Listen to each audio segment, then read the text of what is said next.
It's very rare, but I saw a little fawn last spring. And so I actually gave her two bottles on the first day. And then every day that became a thing. She went for the bottle. And at some point, I was able to give the bottle by hand. And then we became friends. And at some point, we just became inseparable. Just because most people are familiar with dogs and cats, there's a large number of people that feel like there's no other animal that can have an emotional connection besides a dog or a cat or a rabbit, a few others that are so domesticated, but it doesn't mean that other animals can't connect to you or have an experience with a human that's a little more intimate than people give it credit for.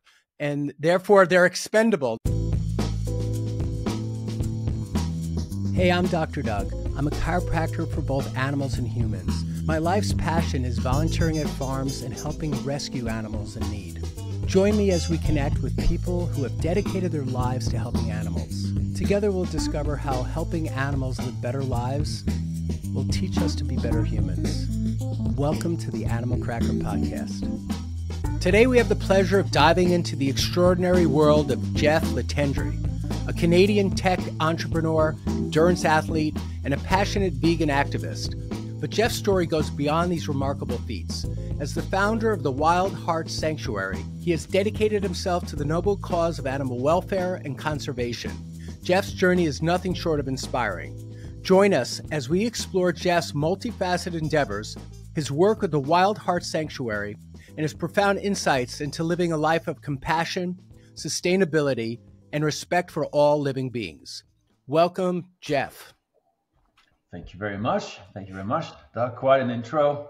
It was a good one, right? Very good. Thank you. Intros are so funny. I used to speak like on a speaking circuit for some nutritional topics and stuff years ago. And someone would introduce me and I would almost like shudder because I'm like, that's so nice what the person said. So it's nice to hear an intro once in a while. Thanks. Yeah, you made your homework. That's true. There's a lot there. But yeah, I'm happy to be here. Doug, nice setup. Thanks for the invitation. It's great. And I'm in New York City. Where are you today? Montreal. Well, not exactly Montreal. I'm an hour north in the Laurentian Mountains. Mm-hmm. You ever heard of the Tremblant ski station? No, not at all. So I'm about 45 minutes away from there. Since I used to live in Montreal, but when the pandemic hit, we decided to work from home. And I realized that since I'm spending my whole day in front of a computer, I can actually work wherever. So I chose the mountain, and here I am. So I'm living in this kind of a cottage-style house. Can't complain. Now, you speak French and also English, or do you speak other languages too? French and English. I'm French Canadian, so yes. For those who don't know, actually, Quebec is very French. It's almost like France, apart from Montreal. So I was born in Drummondville, so my first tongue is French, and you almost have to go abroad or to study years in college to actually learn to speak English. Amazingly enough, in North America, so French is my first tongue, and I've learned my English personally in England, in the UK. How long did you live? How long did you live in the UK? Almost 5 years. I dreamt of being a rock star back in the days. And so I was in love with the band Oasis. And at 19 years old, I just packed my gear and decided to move to England to learn English and to learn how to write music, put a band together.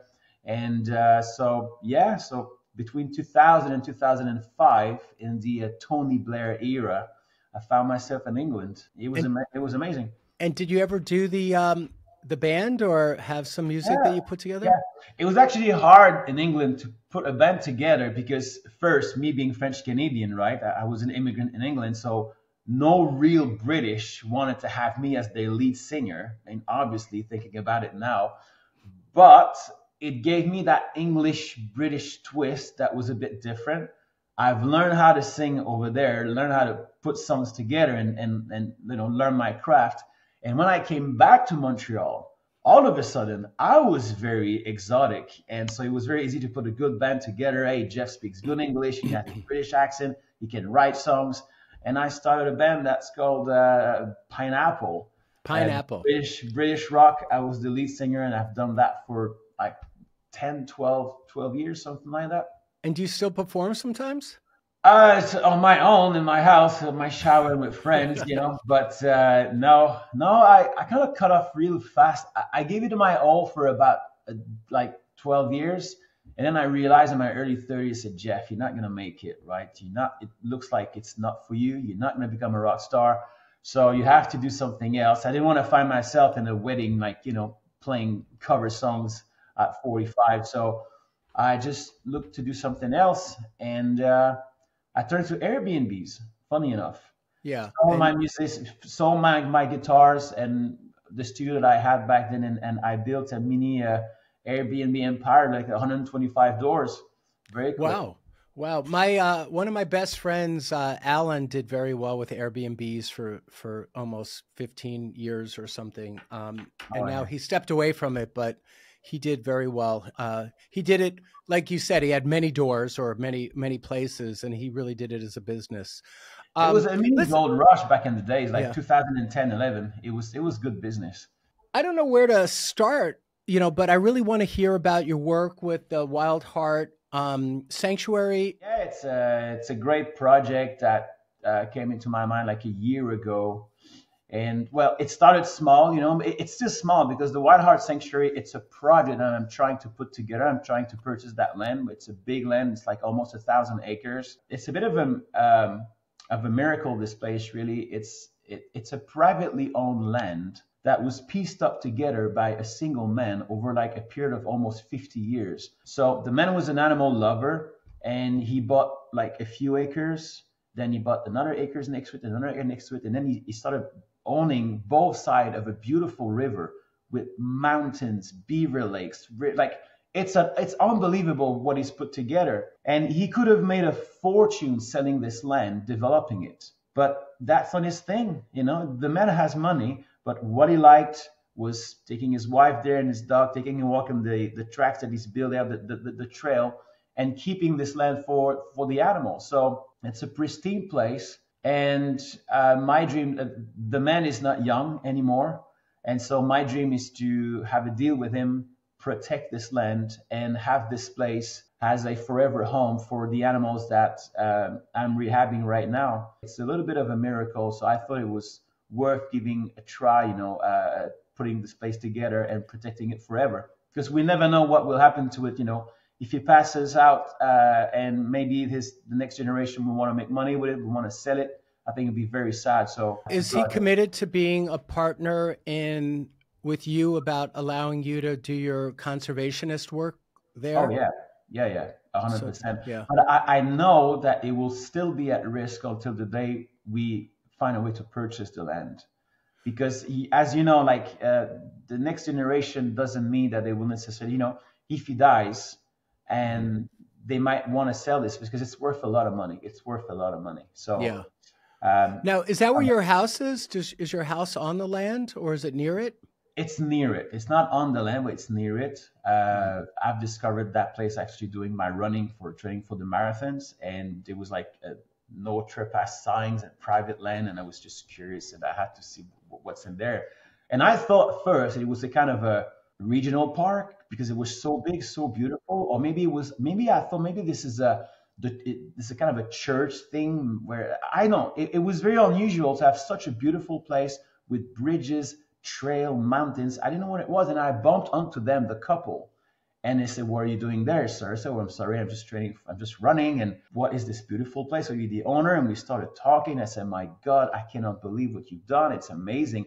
And I saw into the man's face, his eyes were lighting up. He said, "Oh, you see all the work that I did?" I said, "Yes." Yeah, building bridges, like, and it's a lifelong work that he's done there.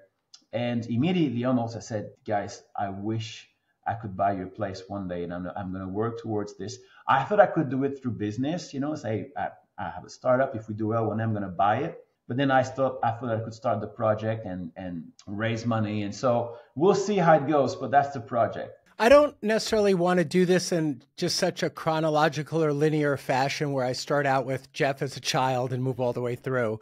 But I want to hop ahead and then we can go back and forth to whatever feels organically should be said next. But I want to ask you about either Fairy or Tessa. Which one was more of a turning point for you between the two animals? And can you tell Yeah. us that story? Like, so pick one of the two, and maybe tell us which one we should hear first. Let's start with Tessa. I Okay. mean, why not? Uh, Tessa she's a good friend of mine, and she's vegan, activist in her own way.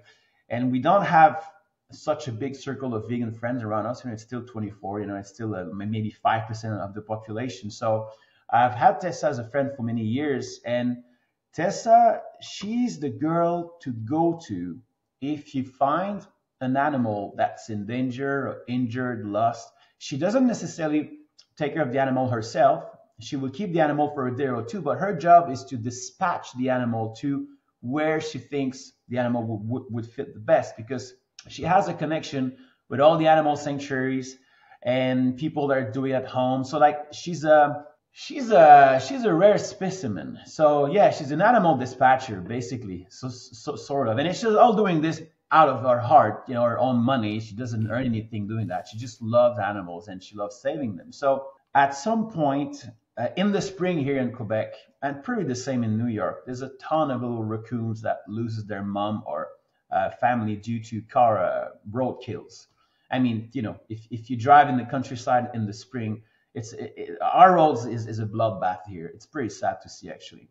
But what we don't always realize that when a mom gets hit in the spring, very often there's a bunch of kids in the forest not nearby, or even sometimes by the side of the road. This is when an animal gets hit by a car and Yeah, it's dead, but that orphans a lot of animals. exactly. Okay, Exactly. I'm with you. I'm with you. Yeah, because we see one animal, so that's sad, but it's even sadder because very often there's 5 or 6 babies nearby because it's spring and they move around to get their food. And so what she does is that she will go to the scene, she will grab these babies, and then she will call different animal centers around and try to place these. But within weeks and within a month, these places get filled with babies and they cannot take anymore.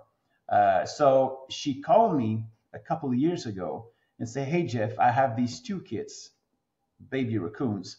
I don't know where to put them. Everybody's full.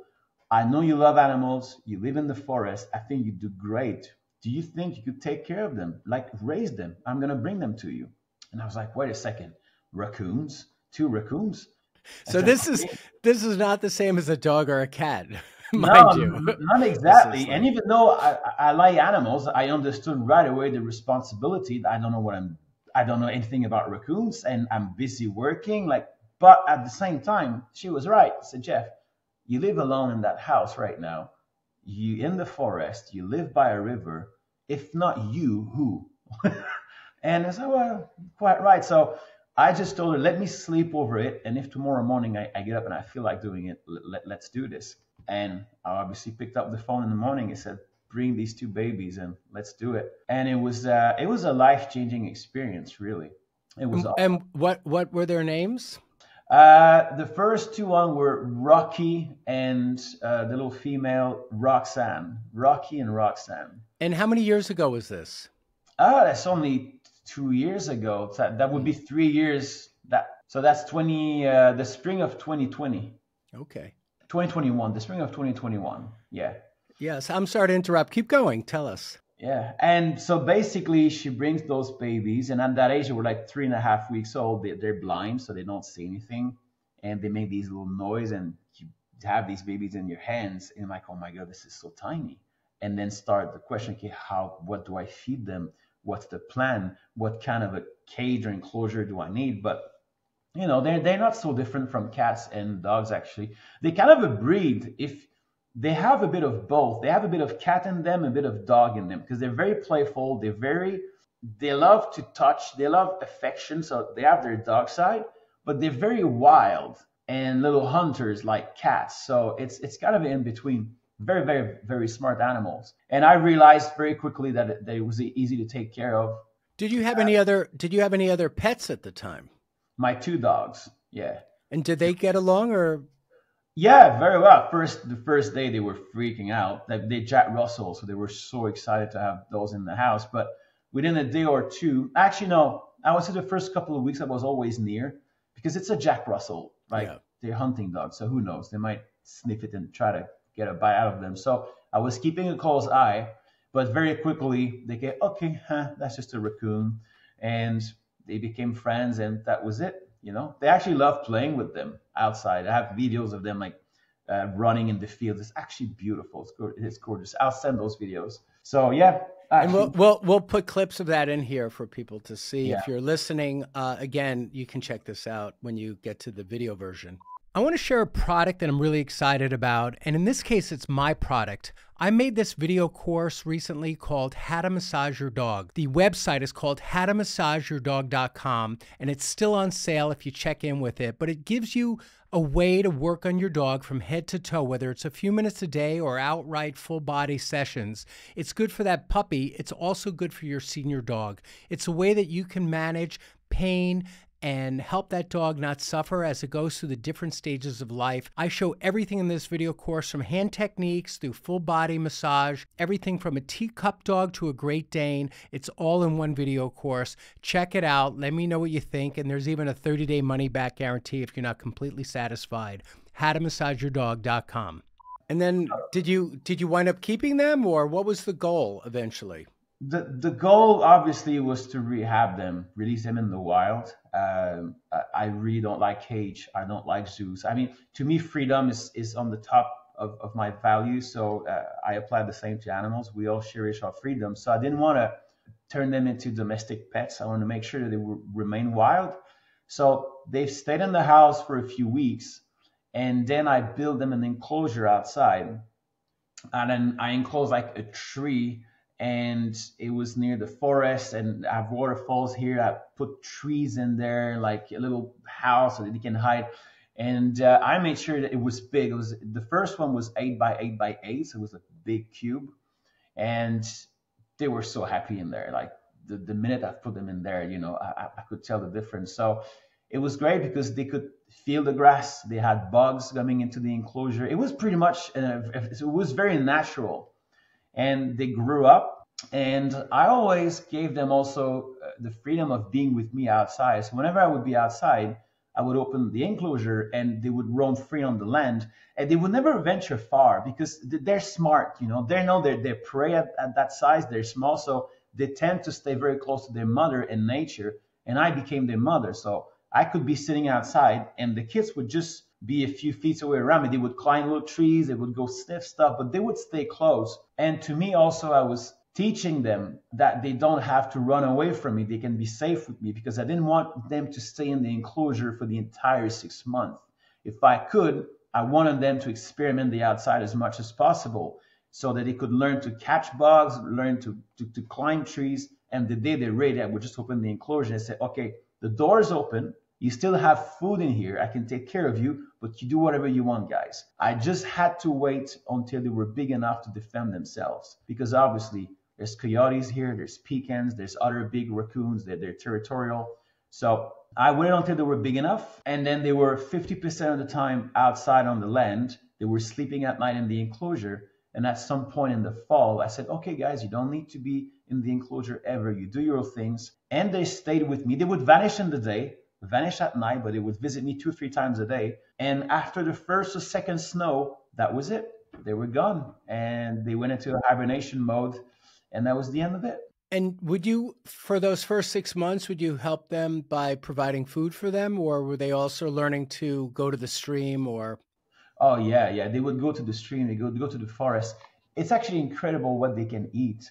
They eat almost anything: plants, little bugs, frogs, and they got so chunky as well.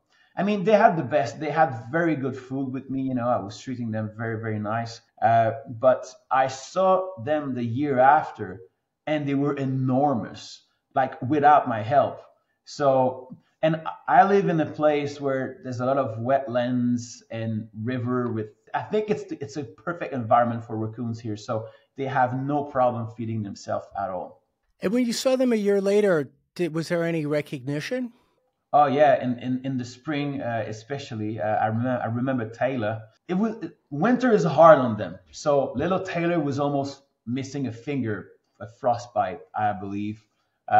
They're much thinner because they don't eat for months, but they recover well. But winter here for any animals in Canada. If you look at the deer population in Yeah. the spring, they're so thin, man. No, I mean, you said you saw them after a period of time after they disappeared. You said you saw them again? Not in the winter. In Oh, the winter, I didn't see any raccoons. Even now, no, but do you think you reunited? Did you see your raccoons again? yeah. But in the following spring, Yeah, when and did they after that, recognize you? oh yeah, yeah, yeah, yeah. Oh yeah. And they approached you a little bit, or Oh yeah, they went straight to the enclosure where the food was. And I okay. managed to pet them. I actually saw one on the top of the enclosure, and they were so excited, and they were jumping like little dogs, and they were playing. They were They very happy. definitely knew that that was their original home. Oh yeah, yeah, 100%. But they go wild into the wild mode so fast that they eat, they forget about you, they do their things, and after that, I've hardly ever seen them. Yeah. I saw the female a little bit more, but the other ones, that's it. They're doing their life territorial. They're gone. You know. I love how you did that transition. Like you didn't decide, let's build an enclosure in my house. You know, you immediately kept them safe in their little biosphere, their little cube, Yeah. but allowed them to touch the earth and forage for bugs and you know I would and take them. I would take them to Raccoon Island. So that was so. There's literally an island in front of very small island in front of where I live. It's surrounded by water currents. So I would put them in a cage and I would free them there for a few hours, and then I didn't have to watch them because at the end I had four on that year. Tessa brought me another two, and I have a ton of videos of those. That was their favorite time, you know, because they were completely free on that island. They would hunt, they would climb the trees, they would play in the water. But yeah, it was a perfect transition. The first year was the best year ever. Like no illnesses, no parasites, no injuries, nothing. yeah. A, a butt fly actually at the end in the fall. One raccoon caught one. How did you feel emotionally that when you realized they weren't coming back that first season? And I know it's like probably a little bit of both. I mean, you're so happy because they graduated Yeah. from you know, high school or university and they were going out into their lives, but at the same time, you know, you have a love for them. Do you remember emotionally what that was like for you? Yeah, you gotta. Yeah, yeah. I get a little emotional, but the main goal, as you said, is you want your kids to be free and live their life. So I guess you can apply the same. You also know about the harsh reality of nature that some of them will not survive, some of them may be eaten, but that's why they're here for. You know, they're on Earth to experiment their little raccoon life, Hmm. and to an animal, there is nothing like freedom, nothing, Yeah. and Did, they would rather go hungry than being well fed in a cage. And I've witnessed this first. I mean, several times actually. Even with the two that I have right now, animals love their freedom, just like us. Uh, yeah. the world is a dangerous place, but you want to live, you want to experience, you want to do adventures, and so I'm happy for them. Did Yeah, you experience any dip in sadness for yourself, or you felt just mostly no, just happy for them? no, because it was such a wonderful experience. It brought me so much joy, man. Like there was no sadness, just like okay, I'm not gonna see them anymore. I get used to them, but they gave me so much, and I've learned so much from them. I mean, I've always said that animals are all the same, but to experience it firsthand, to see how these completely wild animals, 100% wild animals, behave just like dogs, and how close you can get to them and how much love they give you, how comfortable they become with you, and then that we allow to tag them because they're wild and we can trap them, we can hunt them just because we put a tag on them. Oh, this is a wild animal, so legally we can kill them. That's the saddest part actually, because you realize that they are amazing creatures, exactly like our dogs and cats. Yeah. It was And wonderful. and I think that's something people miss a lot, and it probably ties into also your philosophy of animal welfare.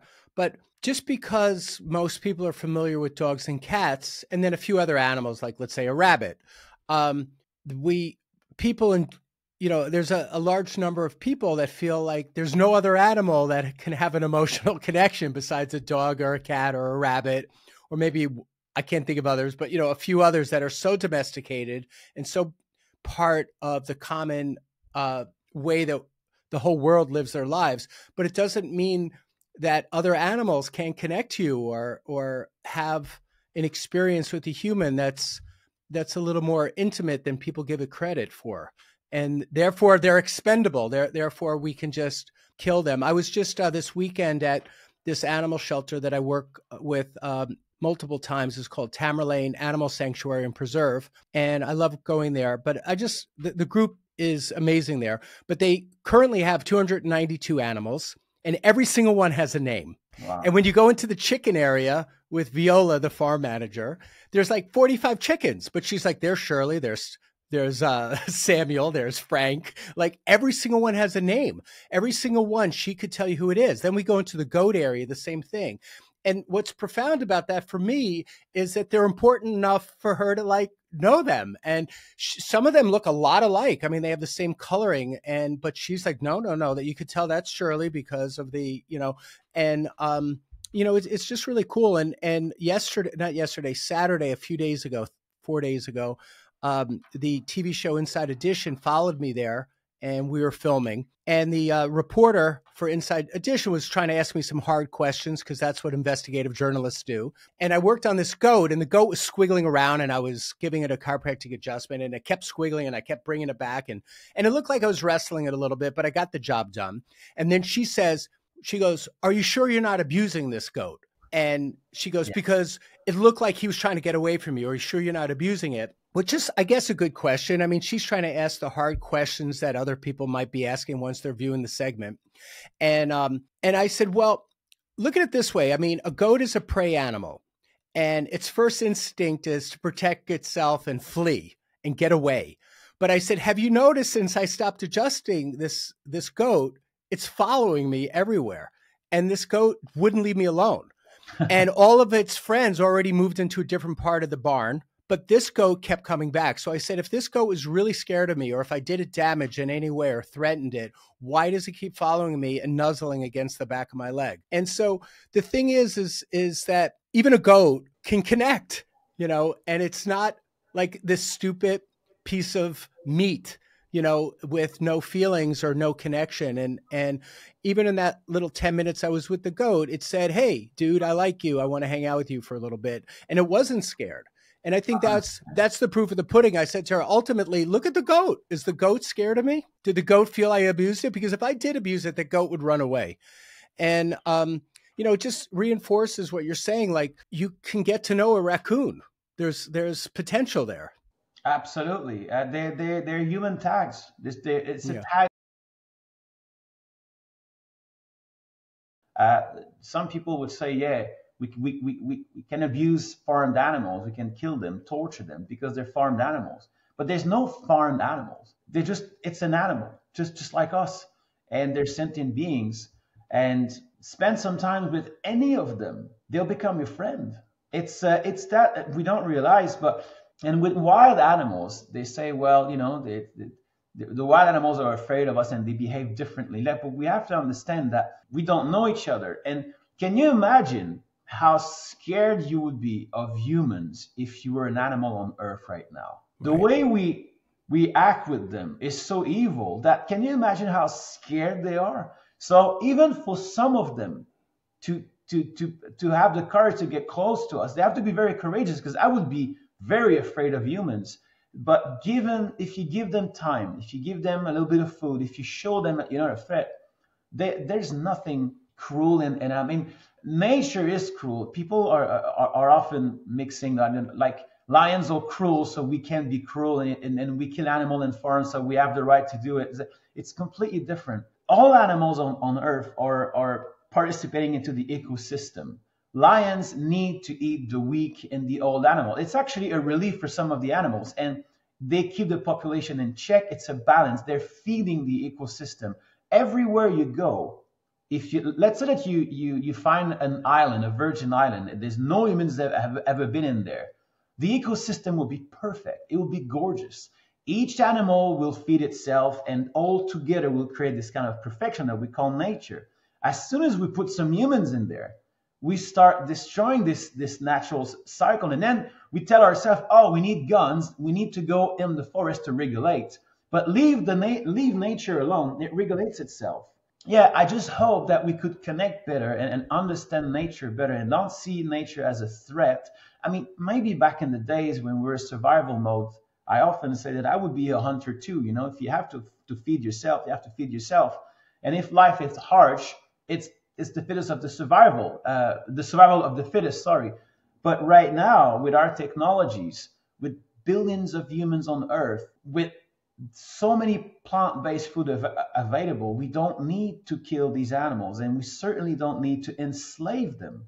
You've never seen a lion enslaving thousands of zebra, chaining them from the moment they're born on Earth until the day they go to the slaughterhouse, so just that they can have their snack. It's fair.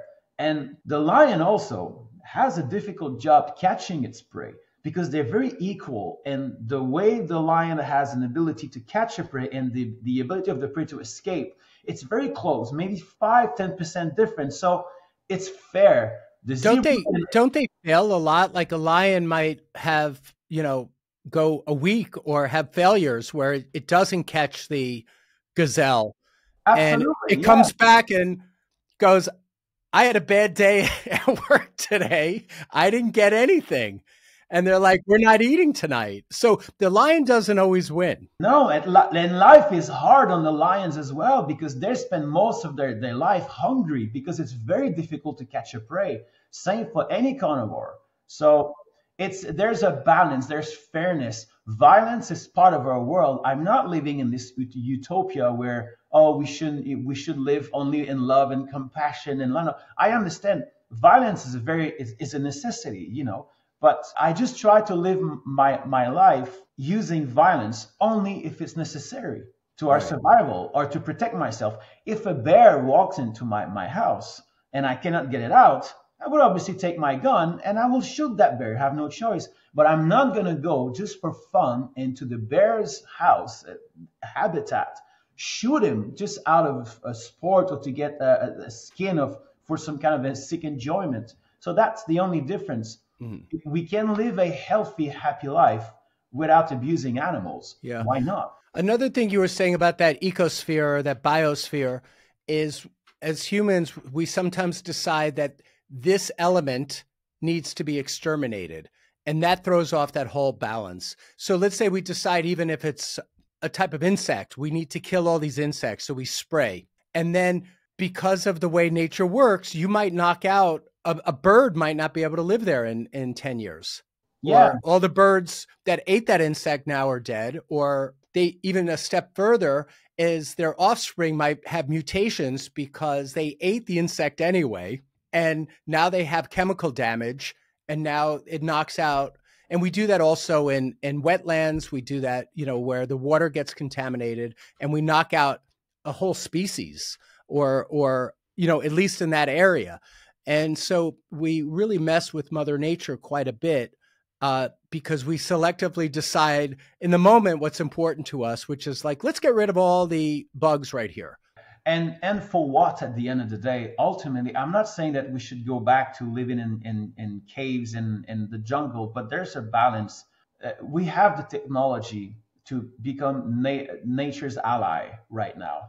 We've evolved to a point where, it's such a big subject, and there's so much education to be made out there because there's this propaganda machine called the meat industry and the dairy industry, and we've been bombarded since we were very young that you need your protein, you need your meat protein, you need your calcium, you need milk. Oh, I cannot live without cheese, but it's all a big lie. And actually, eating those products, we are destroying ourselves, we are destroying nature, and we're causing an unbelievable amount of suffering to the animals we say we love. And it's just that it's one of the biggest mystery of my life because it's completely needless. And what I like about it's one of the reasons why I wrote the book, actually, because we often talk about the vegan diet, but I wanted to talk about the nutrients, the why we should be vegan, and what's the idea behind it, because it's way more than a diet. It's basically just living your life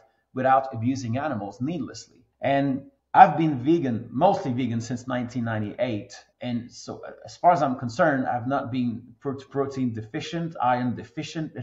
If you know what to eat, and if you eat a variety of plant-based food, you're going to be totally fine. I would say you will be healthier, because what's wrong with eating nuts, seed, greens, fruits on a daily basis? It sounds pretty healthy to me. But often what people would say or would do is that, okay, I'm going to try to become vegetarian. I'm going to try to become vegan. So I'm going to take all the meat and dairy product out of my food. And they end up eating tofu and carrots every day. I mean, sort of. And so obviously you'll be unbalanced there. But it's no different than if you only eat chips for breakfast and burgers at night. You'll be also unbalanced. So it's just, you need to eat healthy. You need to balance your food. But if you do so, you will absolutely thrive on a vegan diet. The data is there. Everybody knows about it, but it's a culture that we have to change. And that's why I put the book together. I wrote about the why and then how to do it. And there's a third of the book about the nutrients, because that's very important for me. I want to see successful vegan, not vegan that just remove their dairy product and meat product from their diet. But ones that thrive. What's the name of your book for people that might want to get it? A Vegan Planet. Vegan Planet. And can they get that on your website or Amazon, or how do they find that book? It's on the website. You have the aveganplanet.com. Okay. It's available through Amazon. You can have a look at my link tree on my Instagram as well. But I would say Amazon's the best place to get it. Okay, and we're going to put that in the description box. We've already put it on the screen here. We're going to have your cover on the screen again. So I want people to know the work that you're doing, because I'm just really impressed about, just the life you live. To me is exciting. That's why I wanted you to be on this podcast. I know we don't have unlimited time today. I want to hear that story about that fawn. Can you tell us that story? Because that one touched my heart. So basically, the story is that it's pretty simple. It's very rare, but I saw a little fawn last spring. It was around June, when they're small and dotted, they're super cute. And I'm actually on the phone with Tessa. So it's Tessa again. Tessa's the one. No, it happened that I was on the phone with her and I said, Tessa, I call you back. I hang up. Now, for people who don't know, a fawn is a baby deer. So we're talking about a deer. Yeah. A wild little fawn. And I start filming this little creature that she came out of the wood, and she was just sniffing around near the river, but it was alone. I don't know if it was a she or he, so it was alone. I said, wow, that's interesting. I don't see a mother around.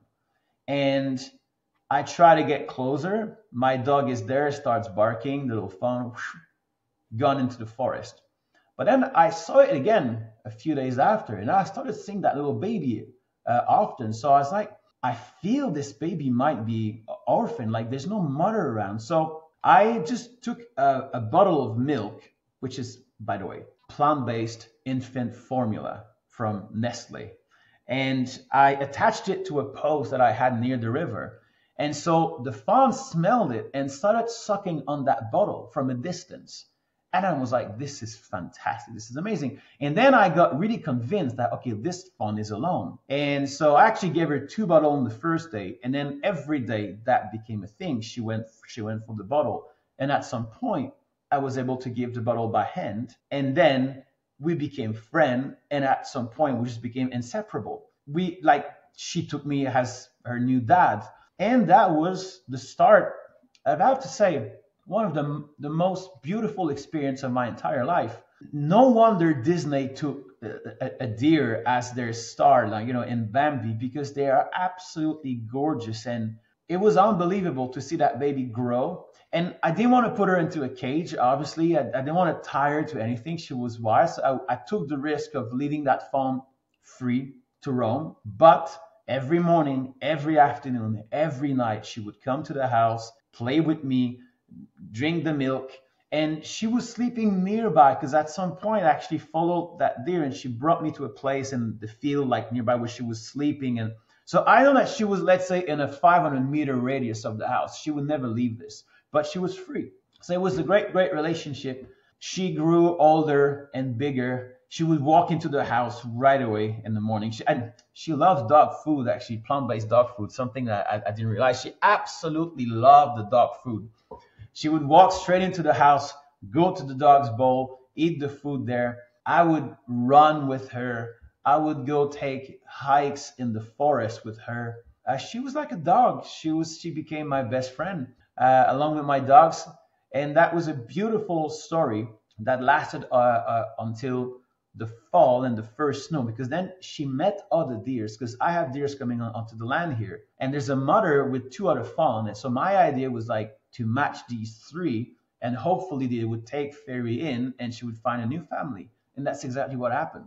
Oh, wow. That's great. At first, it was a bit of kicking. The mother didn't really want her near their food when they were feeding, but eventually she started following them from a distance. And at some point, she started playing with the other youngster, and they became a clan.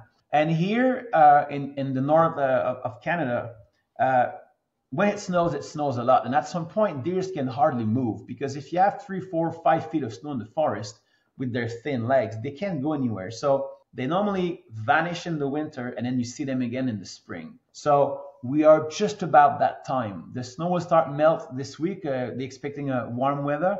So I should see Fairy hopefully any week now. But I've not seen her. I've not seen a single deer here since January. So exciting. But you saw my last post. I saw your last post. Fill us in on that. Yeah. A neighbor called me. You say, hey, Jeff, we found a carcass of a young deer that's been eaten by coyotes and pecan. I'm not sure, but coyotes for sure, because of the paws there. And when I arrived there was nothing left, only skin and fur and the blood. That it was pretty. It was a difficult sight. So listen, it might be Fairy, but there was other youngster. There was at least 3 or 4 of them. So I would say it's a 20-25% chance it's her, but 75% chance it's not, and she might come back. So we'll have to see. I look forward to, following you on, I mean, I already follow you on Instagram, but seeing any updates. It's such a cool story, though, of how you connect. And I love that you have the bigger picture. So it's not like, let me get Fairy to watch TV with me tomorrow night. You're thinking, how can I support her in the world that she's meant to live in? Absolutely. And protect her to the best of my ability. And part of protection is feeding her so she doesn't starve to death or take chances that could get her into, a violent situation. She knows she could come by and get some food at this part of her life. I mean, in the beginning, so I just love your point of view on this. What would you say is something that you feel like, I always like to ask people, how is working or being in this world with animals, how has it touched you as a man, as a person? Like, what have you learned?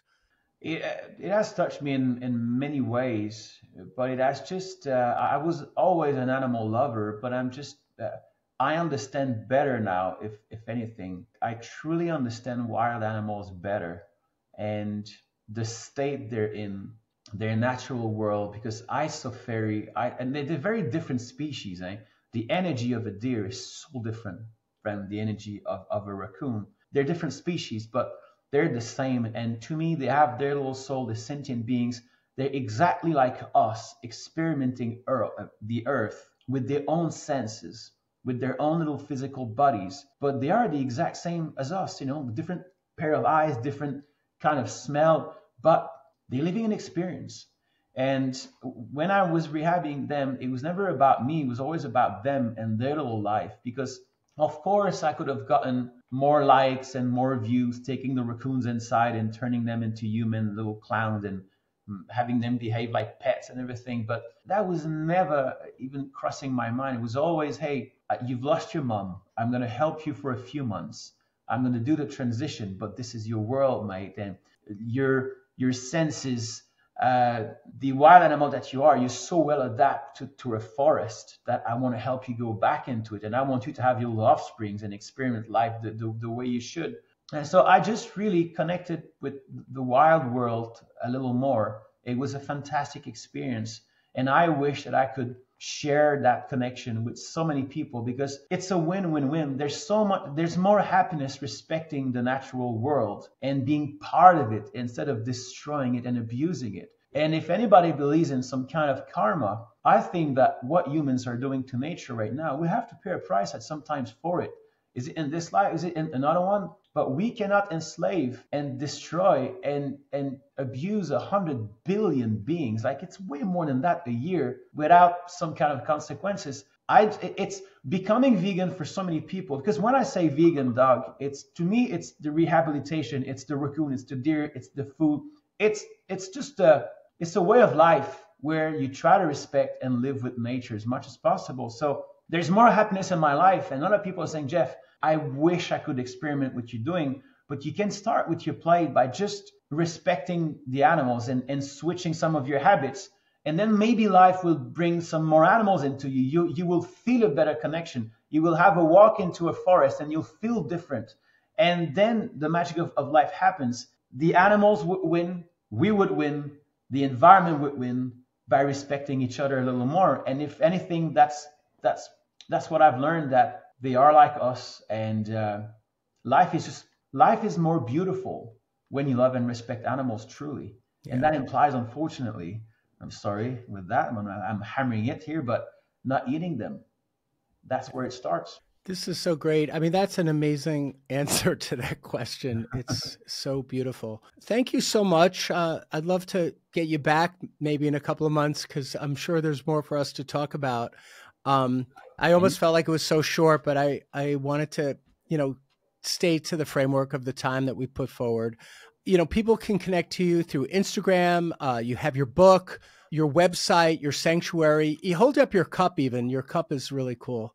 So he has merchandise, and that's the, what does it say on it? I can't see from this distance. It's the Wild Hearts Animal Sanctuary. So you have the little fairy there with the buck, hopefully. Connect to him, send him an email, support him if you can, connect to Jeff. And in case people are just listening, what's the name of your website? It's .org, right? So tell us again. aveganplanet.com for the book, the wildhearts.org, so .org, and Instagram. I have all the links there. Okay. I think that's probably the best there. There's a link to my YouTube as well. So, but even if you're easiest is to contact me on Instagram. Yeah, but even if you're driving, it's going to be in the description box. And if you come to the video, you'll see it on the screen and you'll see it in the description box. And there's ways to connect to Jeff, and we really embrace your work, and I have so much admiration and respect for your journey. And we didn't even get to talk about all your triathlons and all the cool things you've done that way, but I really liked hearing your stories today and just your, how you live your life. It's really inspiring. So thank you, and I'm grateful that you were here. Likewise, Doug, thank you so much for the invitation, and thanks for taking care of these animals. It's beautiful to see in your video, very inspiring. I didn't even know actually that you could help animals in such a way, so that's very unique. Well, thank you. We'll do this again. Yes. Anytime. Okay. It was a pleasure. Thank you.